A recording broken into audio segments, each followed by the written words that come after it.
आज चाहिँ म घर जाने भनेर बिहानै उठेँ। बिहानै उठेर चाहिँ म कलङ्कीमा गएँ। कलङ्कीमा गएर चाहिँ गाडीको टिकट काटेर चाहिँ म माइक्रोमा चढेर गएँ। बाटोमा जाँदाखेरि त नाकढुङ्गा ओह्रालो त यति धेरै जाम रहेछ, यति धेरै जाम रहेछ। साथीहरू कहिलेदेखिको जाम थुप्रेर बसेको हो। अनि बाटो पनि बिग्रेको रहेछ। अनि बाटो पनि खन्दैछ, हिलो बाटो छ।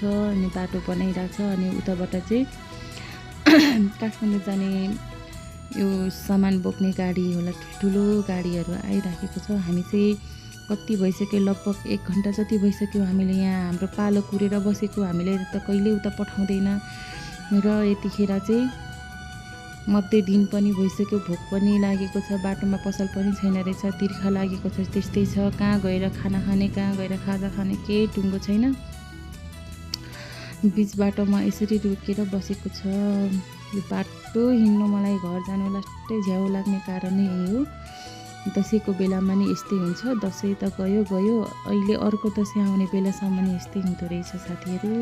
एकदमै गाह्रो छ है घर जान।